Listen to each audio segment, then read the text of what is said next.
Selalu ada bahan untuk membuat kadrun mules-mules. Padahal masih suasana lebaran. Ya.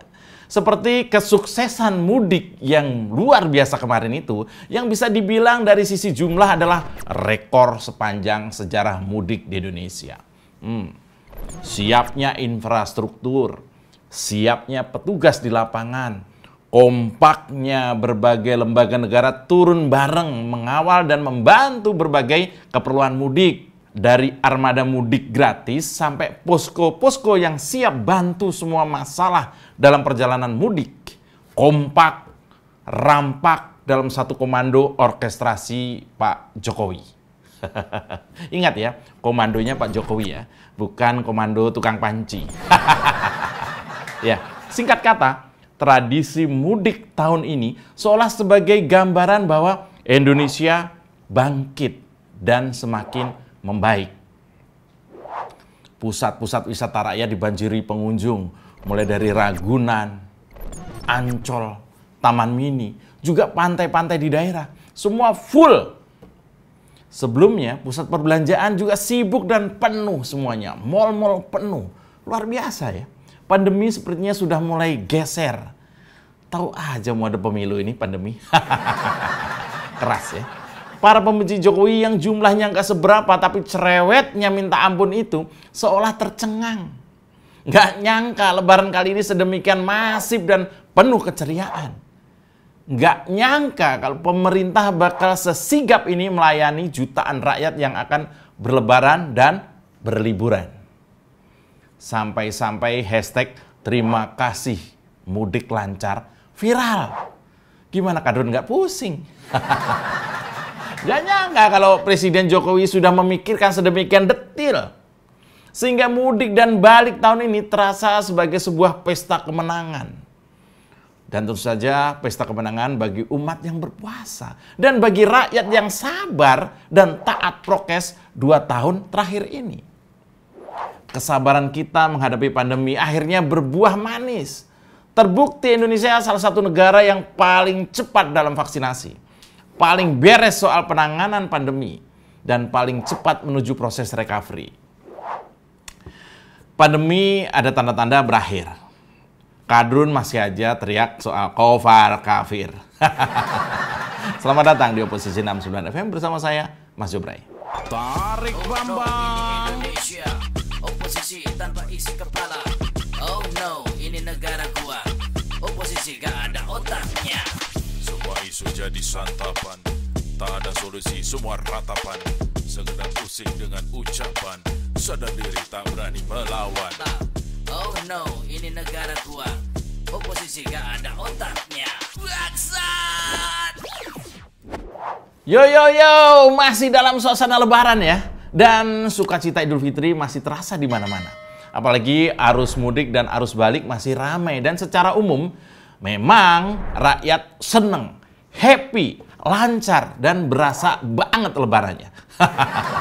Dan seperti biasa, kalau ada cerita sukses di pemerintahan Pak Jokowi, pasti ada cerita stres di seputar kadrun.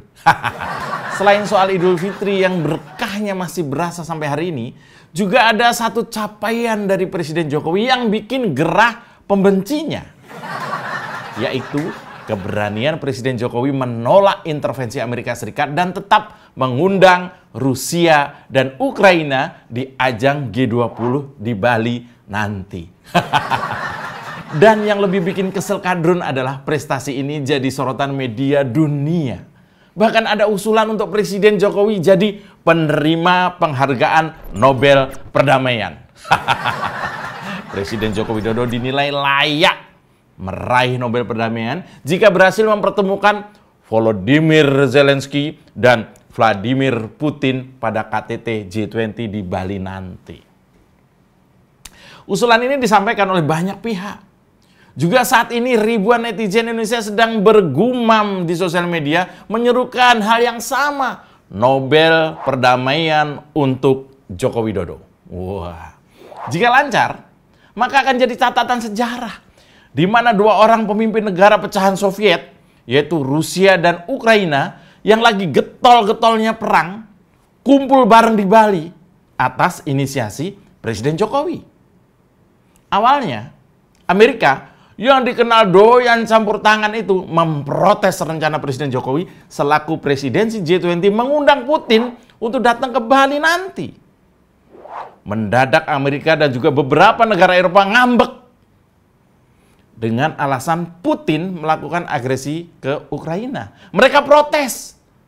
Kalau Putin datang, gua pergi. Lantas, Presiden Jokowi bergerak. Nggak pakai lama, Presiden Ukraina ditelepon. Dan menariknya, bersedia datang ke Bali sebagai tamu kehormatan. Nah, sekarang giliran Amerika yang stres.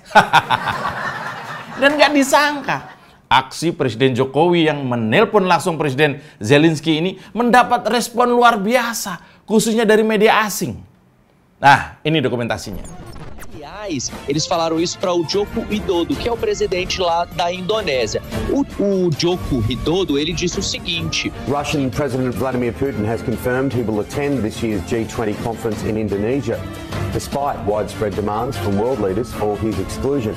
Indonesian President Joko Widodo says his aim was to unite the G20. Now, Vladimir Putin has confirmed he will go to the G20 in Bali in 6 months' time, despite the United States objecting. Indonesian President Joko Widodo is urging international unity.